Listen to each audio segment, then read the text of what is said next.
दोस्तों इस वीडियो की शुरुआत करना चाहूँगा एक क्वेश्चन से कि सपोज करो कि आपके इंटरनेट का स्पीड है 40 एमबीपीएस और एक फाइल है जिसका साइज़ है 40 एमबी। तो वो कितने देर में डाउनलोड होगा? क्या वो एक सेकंड में डाउनलोड होगा या एक सेकंड में डाउनलोड नहीं होगा? तो मैं इसी के बारे में बात करूँगा कि बिट और बाइट्स क्या होता है। तो नमस्कार दोस्तों, मैं हूँ अंबुज, आप देख रहे हैं गीकी अंबुज। तो stay tune and let's start. तो दोस्तों एक्चुअल में जो आपका इंटरनेट का स्पीड होता है वो बिट्स में होता है और जो फाइल के साइजेज होते हैं वो बाइट्स में होते हैं। जैसे किलो बाइट्स हो गया, मेगा बाइट्स हो गया, गीगा बाइट्स हो गया या टेरा बाइट्स हो गया। और जो इंटरनेट का स्पीड होता है वो बिट्स में काउंट किया जाता है।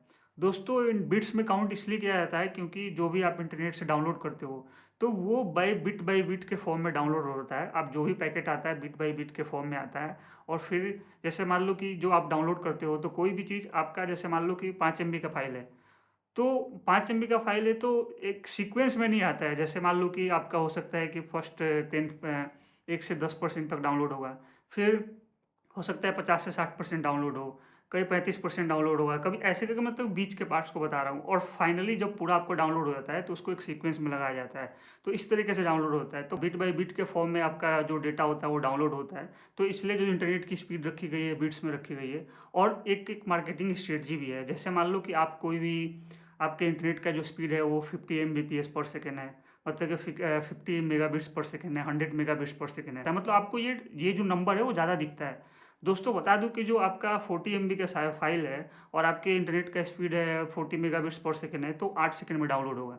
क्योंकि जो बिट और बाइट में क्या होता है डिफरेंट, जो बाइट होता है वो एक बाइट होता है 8 बिट के बराबर होता है। और दोस्तों बता दूं कि जो बिट होता है वो कंप्यूटर सिस्टम में सबसे छोटा यूनिट होता है किसी भी डेटा को स्टोर करने का या डेटा को दर्शाने का। सबसे छोटा यूनिट होता है कि बिट में क्या होता है कि सिर्फ जीरो और ऑन होता है। जैसे जो अगर जैसे मान लो कि स्विच है तो ऑन होगा या ऑफ होगा तो वो एक बिट का फॉर्म में होगा, मतलब ऑन है ऑफ है, जीरो है या ऑन है, तो वो एक बिट होता है। जितने भी लेटर्स हैं नंबर्स है वो ये बाइट्स के फॉर्म में मतलब कि दर्शाए जाते हैं या बिट्स के फॉर्म में दर्शाए जाते हैं। दोस्तों आप अपने पेन ड्राइव के साइज को आप बिट्स में ही बोल सकते हैं, लेकिन उसके लिए आपको उसके लिए बोलना पड़ेगा 4 मिलियन बिट्स। और जैसे गीगाबाइट्स है तो आपको बिलियन बिट्स बोलना पड़ेगा।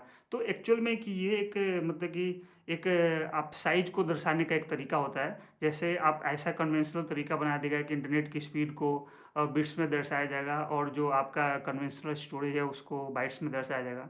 दोस्तों आपको एक एग्जांपल देता हूँ कि बिट्स और बाइट्स वहाँ समझ में आ जाएगा।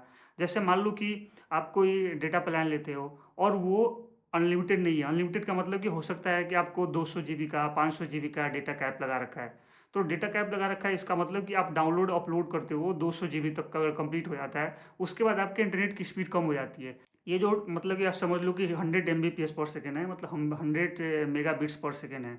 तो 100 मेगा बिट्स पर सेकेंड मतलब कि ये बिट्स में आपकी डाउनलोडिंग अपलोडिंग जो भी स्पीड चलेगी बिट्स में चलेगी, लेकिन जो आपका फाइल ओवरऑल डाउनलोड हो रहा होगा या अपलोड हो रहा होगा वो बाइट्स के फॉर्म में डाउनलोड होगा। जब ये बाइट्स पूरा कंप्लीट होकर 200 जीबी पहुंच जाएगा, 200 गीगाबाइट्स पहुंच जाएगा, तो आपकी जो डाउनलोड स्पीड है अपलोड स्पीड है उसकी स्पीड कम हो जाती है। तो दोस्तों एक और चीज़ बताना चाहता हूँ कि जो मेगा बिट्स होता है और मेगा बाइट्स होता है, जो बिट्स होता है उसको स्मॉल बी में दर्शाया जाता है और जो बाइट्स होता है उसको मतलब कैपिटल बी में दर्शाया जाता है। तो आप देखना कि जो आपका इंटरनेट का स्पीड होगा वो आपको मेगा बिट्स पर सेकेंड में होगा। मेगा बिट्स मतलब कि जो एम कैपिटल होगा बाकी सारे स्मॉल होंगे, तो जो बिट्स होगा स्मॉल में होगा। और दोस्तों एक और तरीका है कि अगर जब आप बिट्स में बोलते हो तो आप उसको ज़्यादा बोलते हो। जैसे आप मान लो कि 40 MB पर सेकेंड है, अगर आपको उसको मेगा बाइट्स के फॉर्म में बोलोगे तो वो एक्चुअल में 5 MB 5 मेगा बाइट्स ही हो पाएगा। क्योंकि जो बाइट्स होता है दोस्तों वो 8 बिट का एक बाइट होता है। अगर आप बाइट को बिट में कन्वर्ट करना चाहते हो तो आपको 8 से मल्टीप्लाई करना पड़ेगा, और जो बिट होता है उसको बाइट में कन्वर्ट करना है तो 8 से डिवाइड करना पड़ेगा। तो अगर आप तरीके से देखो तो जो 40 MB पर सेकेंड होता है, 40 MB पर सेकेंड, उसको आप बाइट में कन्वर्ट करोगे तो 5 मेगाबाइट्स ही हो पाता है। मतलब कि आप 5 मेगाबाइट का कोई कोई फाइल होता है तो आप एक सेकंड में डाउनलोड कर पाओगे।